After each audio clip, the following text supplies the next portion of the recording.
Hello YouTube and welcome back into another Dare to Game video. Today I will be reviewing Isonzo, the latest in a series of 3 historical first-person shooter games set in the First World War, developed by indie studio Blackmill Games. I have already played more than 25 hours of this game and have no intention of slowing down anytime soon, as it is one of the best hardcore first-person shooters I have played to date. But let's just dive on in and review this bad boy. So for starters, this game is very much like the 2 earlier entries in the franchise, Tannenberg and Verdun. In fact, I would say that gameplay-wise they are pretty much identical, just that Isonzo learned from their development, so it is the smoothest experience at launch thus far. These games are historically authentic, massive warfare games set in their specific theater of the Great War, and Isonzo, the latest entry, and the topic of this video, focuses on the Italian front, more specifically the 12 battles over the Isonzo River fought between the Kingdom of Italy and the Austro-Hungarian Empire. The gameplay is simple. Each map is a full battle imitating its real-life counterpart. They are 40-man battles with massive maps where one team attacks and the other defends. As the attackers gain ground, the defenders must fall back until they reach the final sector and are eventually defeated. Or inversely, the defenders can hold the attackers at the first line and never yield an inch as the attackers throw their bodies into the breach. Some maps are steep, pitched, mountainous terrain, while some feature urban combat in tight, dense towns, and most feature extensive, iconic trenches for some action-packed, nerve-rending trench warfare. And of course, don't forget mustard gas, which can be lobbed at you from both sides, and kills very quickly for the soldier not wise enough to don his gas mask. All of this to say that the game has a simple and solid foundation that works very well. It lacks the polish and refinement of a AAA first-person shooter, but offers a far better experience than most indie war titles. I have experienced a few bugs, mainly spawning in at the beginning of the match and being locked inside of a rock or the side of a trench, but a simple redeploy and I'm freed from my unexpected prison. Other than that, there have been minor connectivity hiccups that have been little more than an annoyance. Overall, technically speaking, the game has met or exceeded my expectations. Being set in World War I with an emphasis on historical authenticity, it is a grounded game. There is not a huge variety of weapons, only 2 to 6 per class, but the weapons all work very well from my experience, and help to keep the atmosphere very immersive. There are no snakeskin camouflage patterns, keychains, or laser sights on these World War I weapons, just mud, blood, sweat, and oil. You unlock weapons through a slow yet rewarding progression system. In this system, you level up your class, and as you level up, you unlock class-specific challenges. Completing these challenges is straightforward enough, and doing so will unlock weapons, abilities, and extra tools and accessories for your soldier. The clothing is all period and nationally accurate, with both the Italian and Austro-Hungarian uniforms being extraordinarily well done. They look very much like the historical photographs and preserved examples you may find online. Maddeningly so, in fact, as on one side, you will find yourself decked out in mostly bright blue uniforms, which stick out like a sore thumb, especially in the game's heavily wooded map. But as these were the uniforms actually worn at the time in this conflict, I love the choice to force them, especially when I'm on the other side. The shooting is exactly what you would expect from a hardcore FPS game in 2022. Guns are accurate and deadly, but not laser weapons.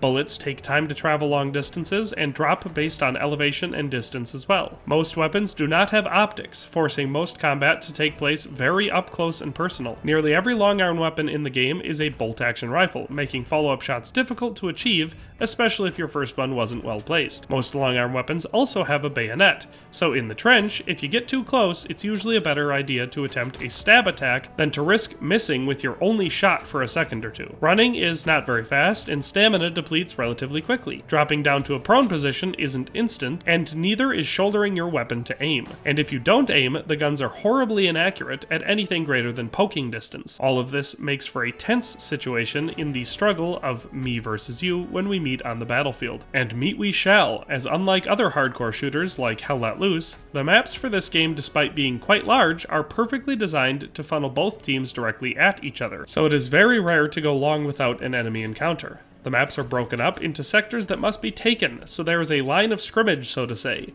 and it's pretty much always an intense fight. There are always 1 or 2 main objectives on the map, and they are the entire point of the game, so the fight is there, and pretty much nowhere else. At least if your team cares about winning, that is. So I have had absolutely no boring rounds where I don't see anyone, which has been my experience on several Hell Let Loose matches in recent months. Basically, Isonzo just does a really good job at forcing both teams to smash into each other, and I enjoy how chaotic and desperate the fight usually feels. As I briefly mentioned earlier, there are classes in this game, and each one has very specific roles that you should attempt to use. If your team utilizes its classes well, your team will almost certainly win, as it makes the game way easier. There are 6 classes: the Officer, Engineer, Rifleman, Assault, Marksman, and Mountaineer. The officers direct the entire field and can call in special perks like Charge, which gets rid of the respawn delay temporarily, or bombing runs or mustard gas strikes. Good officers are oftentimes the difference between defeat and victory. Engineers build things like barbed wire obstacles, sandbags to hide behind, and mounted heavy machine gun emplacements. Assault is better for close range fighting, especially in the trenches, and they come equipped with grenades right from the word go. Snipers are obvious. They have the longest range and most accurate rifles, and are primarily important for picking off tricky enemies camping hard to reach places or pesky machine gunners mowing down the charge. Mountaineers, one of the most useful and underutilized classes in the game,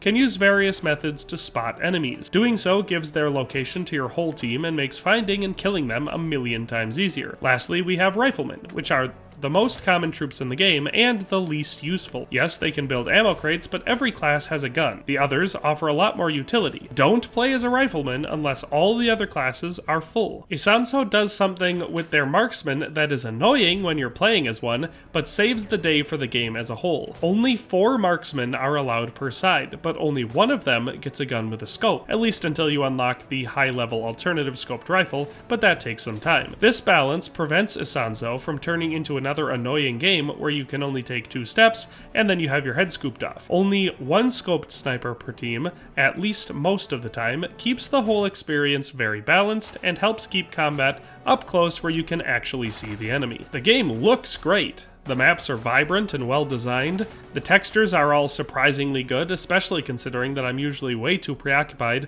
looking for the enemy to notice the grass, but it all looks surprisingly realistic considering it's an online first-person shooter developed by a small indie studio. The landscapes, character models, weapons, buildable and therefore destructible objects all look and feel very good, exceeding my expectations yet again. Map design is something that this game does very well, as I touched on earlier. The maps are always teetering on the edge of being one-sided without ever really sliding down it. Yes, there are some map starts that are particularly hard for the attacking force, but they are so wide that even with a full team, there will be blind spots, and then the enemy is behind you. The elevation very rarely gives one side a decisive advantage over the other. Yes, being on defense and up higher than your opponent is nice, but the shooting lanes are very rarely clear, so it's never like you're a god that is mowing down the enemy, more like you have a small tactical advantage over them, and if you are careful and have good aim, you can take advantage of it. The trenches are tricky and nearly impossible to traverse without having someone pop up behind you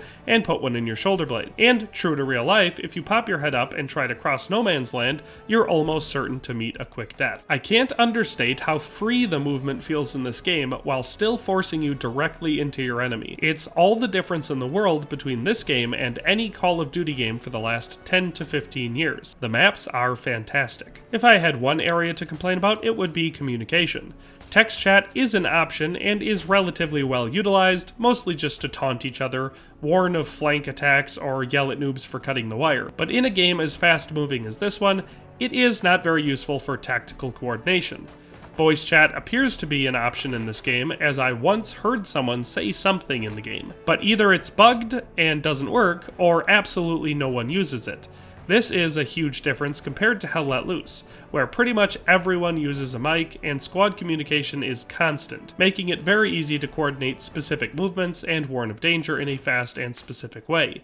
This reduces the team aspect of the game a lot, and it suffers from that. My other complaint is player-based, and it's something I touched on earlier in this review, where I talked about classes. A lot of people never do anything but assault or rifleman, and they don't support their team efforts at all. The Mountaineer is especially important, as are the officers for their abilities and engineers for their ability to build defensive fortifications. But Mountaineers are the biggest factor towards victory in my experience. A good Mountaineer can constantly spot every enemy on the map and keep them visible to everyone on your team, which is crucial to victory. This high-speed intelligence ability is insanely useful, but I've played a lot of games already where no one is a Mountaineer, or worse, they are, but they never spend any time spotting, and they just run around shooting people with their rifle. I can't stress enough, if you play the game, Don't do this. Although my complaints about the game are really just reflections of the more useless members of the player base, which don't make up the majority. So, in the balance, it's only a minor annoyance. Overall, I give Isonzo a 7.5 to 8 out of 10. It is a very solid experience that shines a light on an underserved theater of war